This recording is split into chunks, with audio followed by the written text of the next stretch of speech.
This is TFWIRE, Transformers Week in Review, Episode 9, recorded October 2nd, 2005.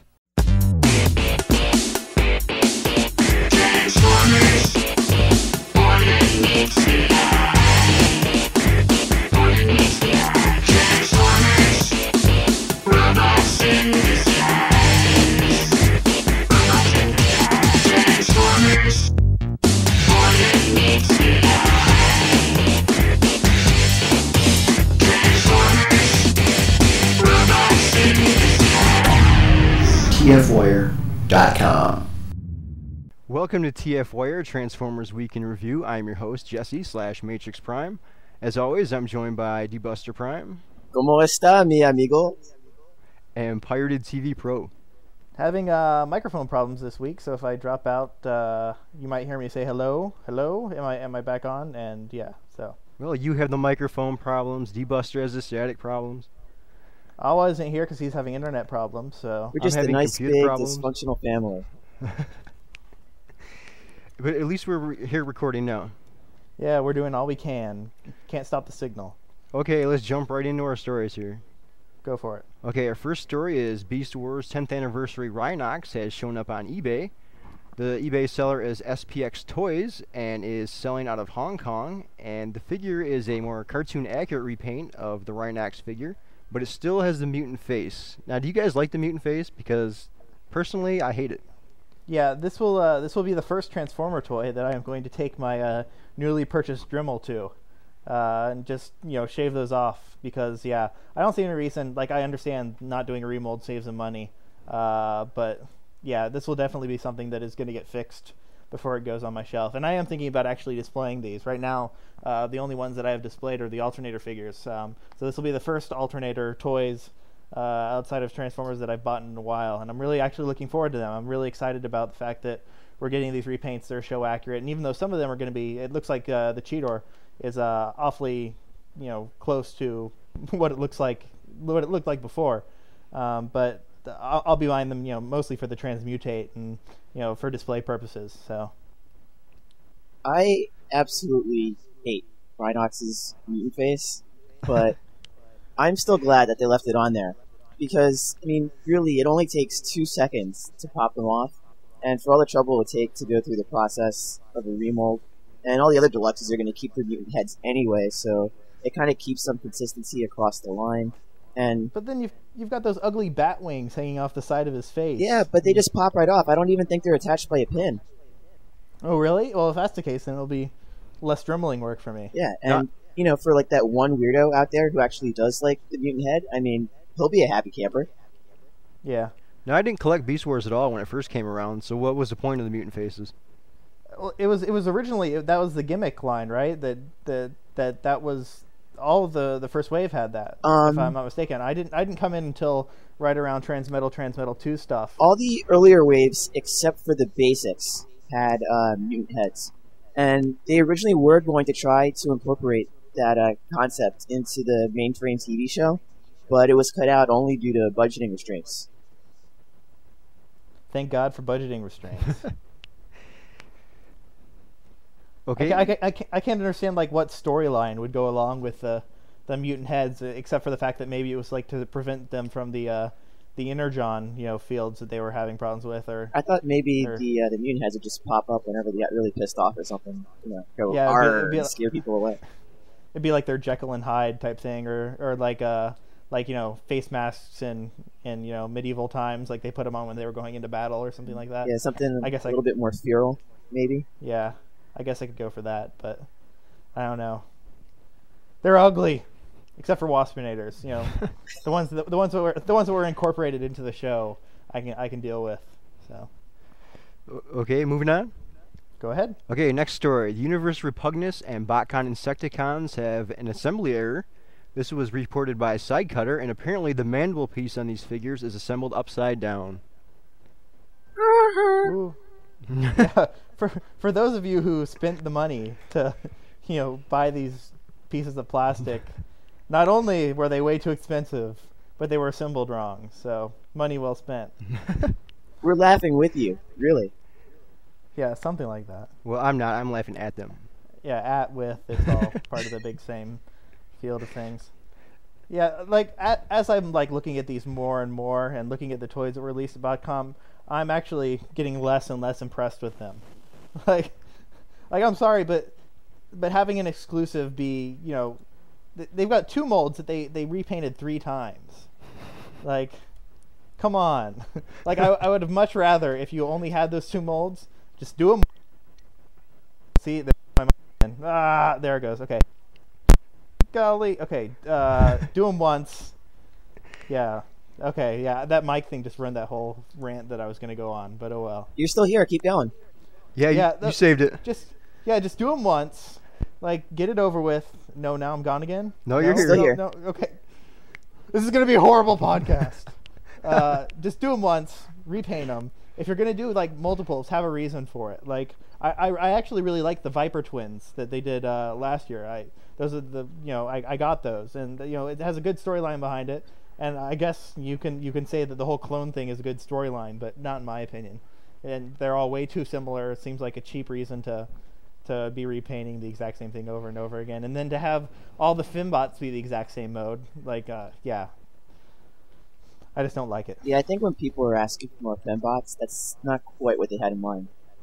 Yeah, I mean, it wouldn't be so bad if they were all remolded heads, but the fact that they did one remold and then just stuck it on all of them, like, I don't know. They wanted to save some money. Well, it seems like from all the reports that we're getting that it was run much more as a business this year and much less as a fan convention. That's what I've been hearing. So yeah, I liked it better when they were hemorrhaging money. Yeah, when everything was costing less. I mean, truthfully, I really wish that they would, next year stick with maybe 3 molds. If you've got to charge more for them, fine, but have enough paint applications and have enough behind them. Like the packaging was really impressive this year. I mean, that's what I think we all agreed on that was really good. Have individual packaging for them, not just one big pack or shoved in a bag with a bio card. Like, I don't know. But they made money, and that's what counts for them. I guess. So. Okay, next story. I'm all ready for it. Let's do it. All right. Just say no to protos. Ryan of Master Collector wrote an article in the latest TF Club magazine, and the article basically says that purchasing prototypes can lead to the cancellation of the toy line. The prototypes can be hazardous to your health, and the prototypes can disintegrate on your shelf. No, why would you write an article like this? Did he really say it was hazardous to your health? I thought he just said it didn't meet the normal safety standards that they have under U.S. laws and whatnot. Yeah, I'm just quoting the post on the Allspark. Yeah, I think he's mad because and truthfully, all of the BotCon exclusives got out on eBay before they were revealed at BotCon. I think that's what he's really mad about. It's the fact that people were able to buy them, for some of them less expensive than they actually were at the con, because people weren't expecting them to be that much on eBay, and the fact that happened is what's really making him mad. And I think they probably didn't sell as many exclusives this year as they were hoping. Gee, I wonder why. Yeah, I wonder why. Maybe because they were $8,000. I'm guessing he's trying to find a scapegoat. That's the only thing that I can go with it. But yeah, the whole they're gonna fall apart. They're not meant to be seen. Like, I can understand it when it's coming from Hasbro, and yeah, he's the official Collectors Club guy. But even the Hasbro guy said, they're stolen. There's nothing they can do about it. If you buy them, then that's up to you. But it really seemed like he was trying to set up a witch hunt. Yeah, I mean, who's really to blame here? Are we really going to blame the Chinese factory workers? I mean, how are you going to earn their loyalty by paying them 2 cents a day? Yeah. So. Well, that's all I got as far as the news. It was kind of slow week. Yeah, the one thing that I have, Newsarama at newsarama.com has an article about IDW announces Beast Wars plans. Show some art from the series. This art actually looks a lot more like the Dreamwave art that we saw in the preview for Beast Wars. It's Don Figueroa or Figueroa or Figueroa. Figueroa. And Josh Birchman doing the colors, I guess. So it looks really nice. You get to see some art there. It's got a nice collage of the Beast Wars. It shows the Axelon and the Nemesis fighting in midair, and then it's got a nice page with a Polar Claw and what's his name, Magnaboss and one of the Spitter repaints. Looks really nice. Looks really good. Talks a little bit about what they're going to be doing with the regular Transformers series and a best of series, which is the Marvel stories that are only going to be $1.99 an issue. So this came out shortly after BotCon. First that I've seen of the official IDW art. But someone on the Allspark actually posted some of the black and white art from the Dreamwave series, and then posted the color picture that we see in a Polar Claw, and it's like the same scene basically, just drawn differently. I'm guessing because of all the problems that Dreamwave had, they can't just use the exact same art. So right. It seems almost like the same story though, because it was never published, so they don't have rights to it, or So, but yeah, it looks interesting. It looks good. It'll be interesting to see how they expound on the Beast Wars universe. If they do the whole there's a battle going on the other side of the planet type of thing. I don't know. It should be interesting though. The reason why I'm talking about this is because of the fact that Beast Wars was the reason why I first started getting the Dreamwave comics, was because I wanted to support them enough to get a Beast Wars comic. And now this is going to be, I guess, a 4-issue limited series debuting in February. So. And I just want to note that you will not be supporting Dreamwave if you buy these comics, so it's okay. Yes. No one will be getting a Porsche out of the profits made from this. Well, they might, but... No more Superstar? Yeah. No more Superstar stunners with their shirts off, doing wonky perspective and all of that sort of stuff. Hopefully. Who knows? We might see some old suit guys from IDW. Cross your fingers. Start shedding clothing.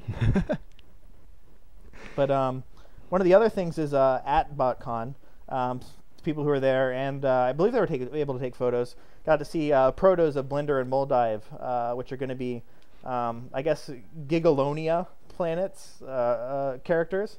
One of them is looks like some sort of drilling machine. The other one is a big cement mixer. Got to see their cartoon colors this past week. T-Formers has a story up about it.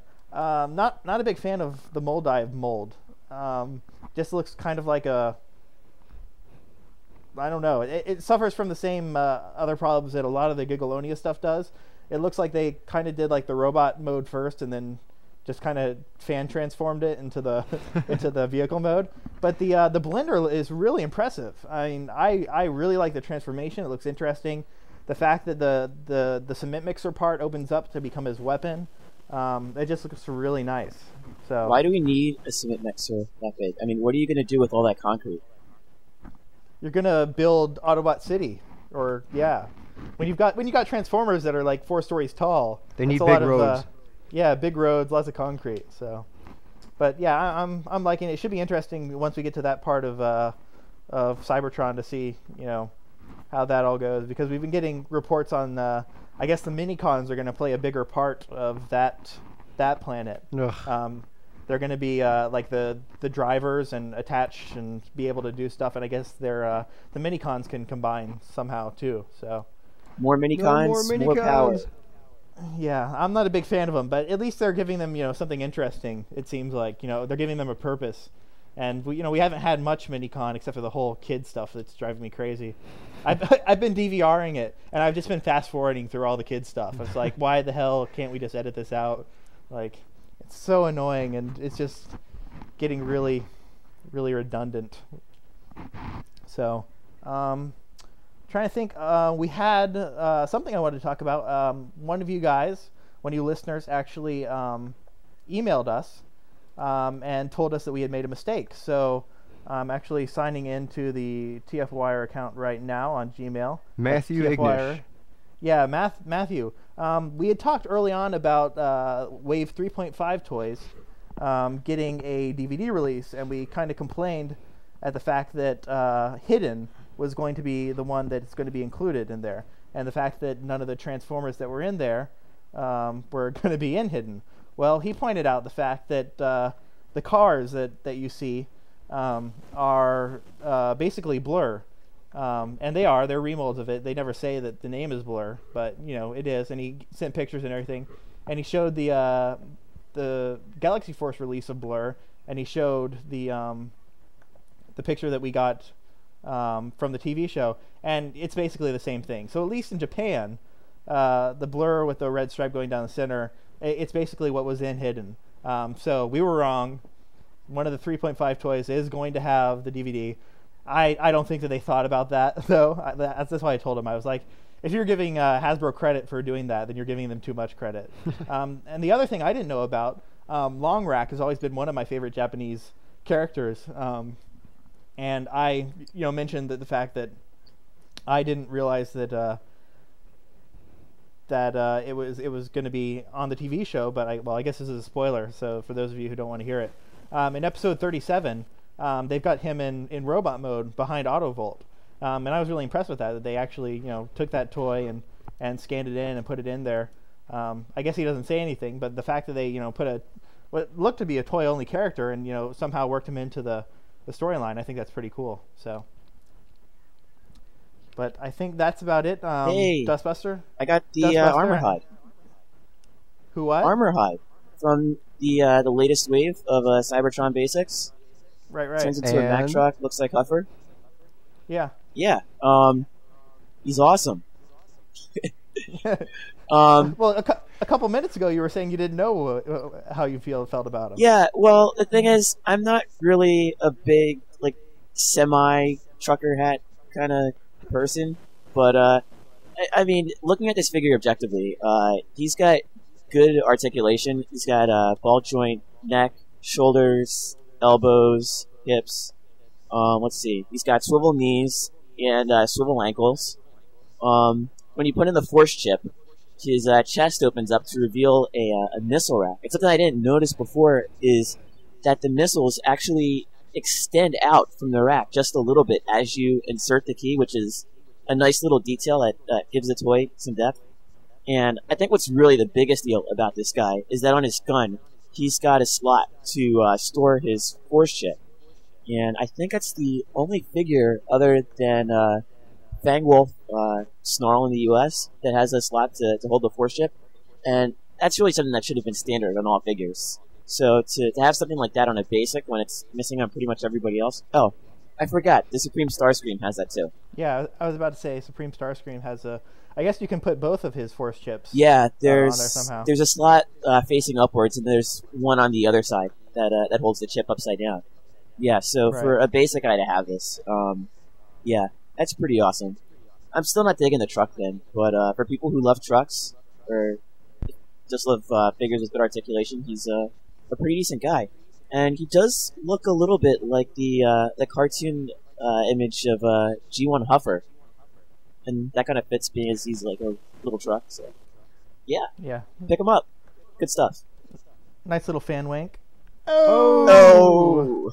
Okay. We really need to find if anyone has a wave of the sound of all the like couches and TVs and stuff screaming in Pee-wee's Playhouse, send that over because I would love to have it. And I've been looking for one and I can't find it. So all I can find is everyone saying, "You know what to do. Scream!"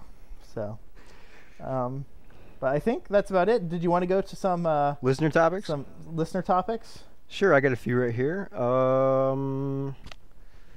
Here's one. What was the lamest TF gimmick you ever saw? In my opinion, Super Link. Like I couldn't stand Super Link. That was the one that really drove me away from the main TF line and towards alternators because, like, that means in order to take advantage of the gimmick, you have to buy more toys. Right. Like that's what their big thing was. And while that's great for them, in order to do what you want to do, you have to buy another toy. That sucks for fans. If I'm gonna have a gimmick, it's gonna be something that I don't like the mini cons, but at least then each one came with a mini con. You can attach it and do whatever. You can throw them away. The Galaxy Force chip thing. You've got the Force chip. It works on all the toys. Plug it in, whatever. But Super Link, buy another toy, stack it on top of this one. You know what though? And it'll be amazing. If you only have one toy, you're kind of stuck. But once you get beyond that, every single toy you have, the number of combinations grows exponentially. Yeah, but like when I'm thinking about when I was a kid, like I was lucky if I got like, 2 toys for my birthday and like, 2 toys for Christmas, and like the chances of them coming from the same line, like one was usually like Ninja Turtles and one was, whatever else, whatever the one that was the space show where they had magnets on their feet, or Dino Riders or something like that. Starcom. They were never like, yeah, Starcom. They were never from the same like show. So like I would have one and I'd be able to, hey, look, Mom, I can transform my Transformer from a robot to a boat to a pair of legs or to a torso, like, but not a whole nother additional robot. And the fact that they in the cartoon they seem to pair them up a bit. I would much more preferred for them to just do 2-packs or something like that, so that Ironhide and Hotshot, who are always seem to Power Links, they could go together. There's 2-packs on sale now at Toys R Us. Yeah. So I don't know. I was just never a big fan. I was a much more big fan of the Decepticon characters from that show, the Beasts and Cruel Lock, or no, that was from Energon. And that superb hyper power. Yeah. Where guns just flip out, and that's it. I don't know. Well, what do you think we're getting in Cybertron? Put in a key and guns flip out, and like, I don't know. Unlock the power. Yeah. The one listener idea that I liked was says the Transformers once met Spider-Man. What other comic book license would the Transformers one day meet if you could make it happen? And why, and who would win? Oh, what do can you we think? Backtrack for a second to the worst gimmick before we jump over to that? Oh yeah, sure. Sorry. Yeah. Sorry. Go ahead, Debuster. I would probably vote for Transmetal 2, Black Arachnia, and her roundhouse kick. Do either of you guys have that toy? No. Not me. I do, but it's still in the box, so... Oh, well, consider yourself lucky, because, I mean, basically, you just wind up her waist, and then you hit a button, and then it just spins like crazy, and it looks nothing like a roundhouse. It's just like some kind of cartoonish top gone wrong. And I don't get it. It just doesn't make any sense. Well, at least it didn't run for a whole line. Like, you didn't have, 15 of those toys that all did that exact same thing. Yeah, it was just figure-based. Yeah. That and back in the day, I remember I really didn't like the Pretenders. But, now that I think about it, they're kind of cool. And if they were to do it with today's technology, it would probably be a lot better. But I remember, you basically just put them in a shell and weren't able to do a whole lot with them. So I find lots of Pretender shells at garage sales that people don't want because they actually played with the toy, and the shell is still in pristine condition because no one really cared about it. Yeah, nowadays you could do it with those rubbery suits that they use for those Godzilla figures in the Microman line. That'd be pretty nifty. Yeah, with today's technology, I think it could actually be kind of neat. Not that I want a whole line of it, but it could have been done better. But I don't know. Yeah, maybe 2 or 3 figures would be pretty cool. What do you think, Jess? What do you think about the worst gimmick? Well, as much as I hate the minicons, I'm going to have to go with the Action Masters. Action Masters? Non-transforming Transformers, the worst idea ever. Yeah. Not alone Enough said on on that. that. What's that? We say that, and then when people we had the stuff that was imported from Japan, the stuff that was sold at Walgreens and that sort of stuff, people were buying it left and right. But I guess those were just more like figures for display, not really meant to be played with. Yeah. Back to Spider-Man? Back to Spider-Man. What other comic book licenses would the Transformers one day meet if you could make it happen, and why, and who would win? D-Buster? I, for the longest time, not just as far as comic books, but in a toy line, I've been dying to see a Mask versus Transformers crossover. Because I think that would really give the humans something useful to do in the line. I mean, they would have their own vehicles that transformed into mobile weapons, and, they'd go blowing stuff up right along with the Transformers. Makes sense to me. What about you, Matrix? Well, I don't read many comics, so I wouldn't really know. I couldn't think. I like for the longest time I was trying to think of like what other like robots type of thing would be kind of neat. But like the only like big cyborg stuff is like Deathlock and the Vision, and none of that's really interesting to me. And I don't want to do something stupid like I believe the Marvel had like the X-Men meet Star Trek, like they just start getting ridiculous. Are you serious?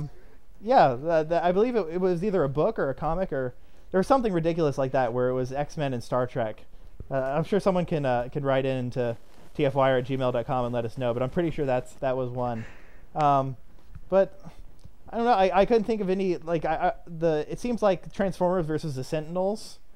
That would kind of be like something neat if there was a crossover and they met up with the X-Men, and so you've got X-Men driving around in the cars and then the Sentinels, because the Sentinels, I mean, they would still be bigger than the Transformers. I mean, they're like city size as opposed to like car size, so that would be kind of interesting. So and I prefer like the Marvel continuity, so maybe something with those Marvel Metamorph figures that came out recently. Oh yeah. See, there you go. They've got a comic out right now too. Yeah. The Metamorph figures. So that could be interesting because those are actually transforming Marvel characters. So yeah, that would have been interesting if Marvel had somehow gotten the comic license, if they would have thrown that in there. So other than that, one more listener topic. Go for it. Okay, I know the answer to this one. Well, then why are you even asking? Well, I meant for D-Buster. I knew how he's going to answer it. Oh, okay. Okay, here's the question. What is the coolest Transformer toy sound? The coolest Transformer toy sound. Yeah. Red alert. Come on, woo, whip out the toy. woo, woo. See, one of the first toys that I ever imported was Super Fire Convoy, and being a dust head. Super Fire! Super Fire! I really liked that a lot, and that would top the list for me. I really usually the first thing I do when I get a toy that has sounds in it is I take out the batteries, because they're just going to sit there and get corroded and everything. So I usually don't listen to them much. I hit them maybe like once or twice, see how it sounds, but then after that I take them out. But the only one that still has it in there to this very day, and I check to make sure they aren't corroding, is Super Fire Convoy, because of that. It just has such soul to it. Yeah, I got to go with Super Fire Convoy too. Yeah, I think a lot of fans would say that. It seems to be something that really caught on, the whole Super Fire. I don't know. So if I had to go for I guess a second place figure on the sounds, it would be Air Attack Optimus Primal from Beast Machines Robots in Disguise. Yeah, that has really good sounds. The sound chip on that and the way it comes out, the clarity is wonderful. It's like Gary Chalky's right next to you. Yeah, as far as technically, I would say that's probably one of the technically best made sound chips, because it sounds exactly like it, and I'm glad that they got the actual voice actor to do the work and everything. So, but I'm guessing that wraps it up. That's all I got. That's TFWIRE episode 9. I guess this is Pirated TV Pro signing out. I'll get a battery next week, so we won't have to deal with my microphone problems. I'm sorry if there was any really bad stuff in there. Like I said, but Pirated TV Pro signing out. D-Buster Prime, it's been another great one. And this is MatrixPrime out.